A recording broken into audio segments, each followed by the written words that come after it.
Happy Monday.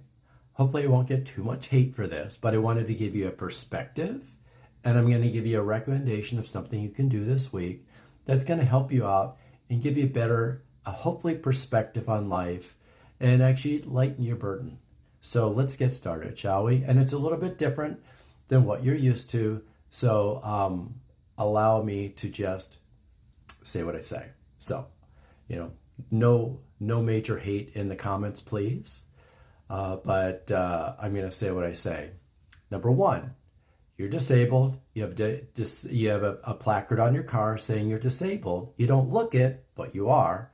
And you pull into a disabled parking spot. A Karen comes out, seeing that you pulled into the parking spot, and berates you for pulling into a handicapped parking spot because obviously you're not disabled. You don't look it, so obviously you're not. You mentioned, well, I have a placard, blah, blah, blah. She's not listening. Obviously, she thinks you stole it. And she's not going to broach anything. She's just going to harass you to death because you're not disabled. And why are you parking there? You're a horrible, horrible human being. So question number one, does she know you?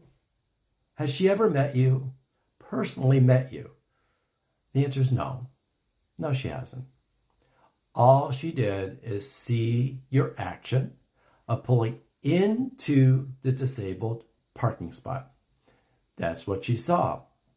She went through her filter in her brain, and her filter said, well, this person getting out doesn't have crutches, doesn't have this, so obviously they're not disabled. So she interpreted your actions negatively, and she must think, and now next she thinks you're a horrible, bad person because you're taking up a handicap spot and you're not handicapped.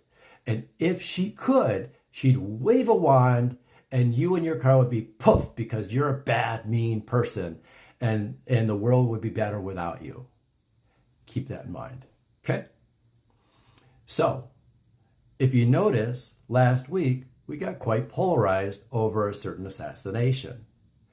My question is, did you personally know the person who was assassinated?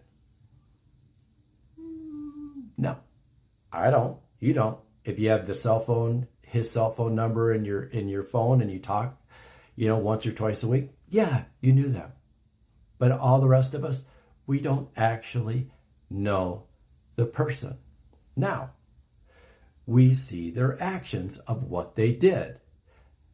Now, what you see comes through the filter of social media and news. Social media and news only feeds up what you already believe. So if you believe that they are a horrible person, they will confirm your bias. If you think they're a wonderful person, they will confirm your bias. There is no middle ground because middle ground doesn't get views, doesn't get monetized. Only the polarizing views get monetized. And if you're not careful, you're going to be caught in this trap. Okay? So we have Karen, didn't know you, wants to wipe you off the face of this earth. Social media only confirms your bias. So what's interesting is that in the Bible, and I'm a Christian, unapologetic Christian, and I don't normally talk about Christianity, but I think in this case, the lesson I'm going to give you and the recommendation I'm going to give you doesn't even have to be Christian, but I think it's going to help you. Got it? So Jesus was a radical. If you don't understand that he was insanely radical and turned the world upside down, then you really haven't studied much of the Bible. So one of the times Jesus was talking, he said, love your enemies. Pray for your enemies. Love your enemies, pray for your enemies. Now I want you to think about, why would he say that?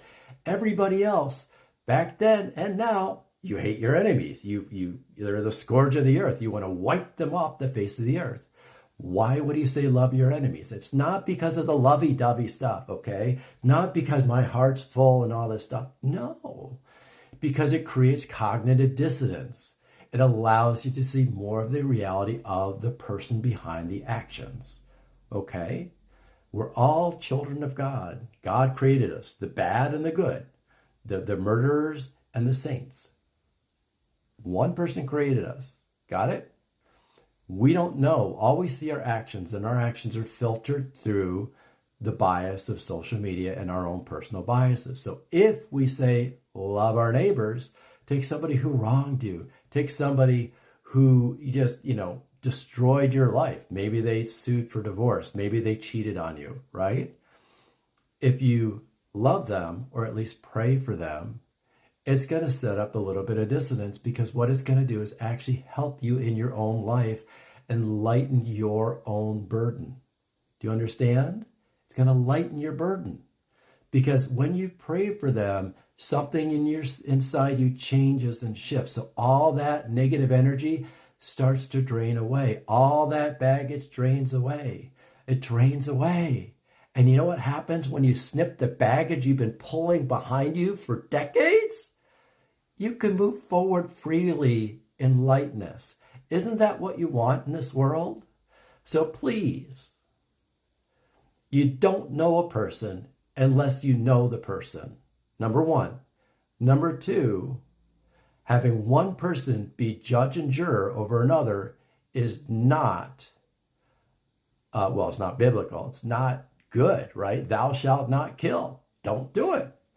Now, if they're tried by a jury of peers and they're found guilty, that's a judgment of men, and that is fine. But we as individuals should not be making that judgment. Got it? Number three, if you pray for those people who've harmed you and hurt you, it's going to help you move forward in your life. Let me know your thoughts. And as always, I love you, and blessings on to you, Robert.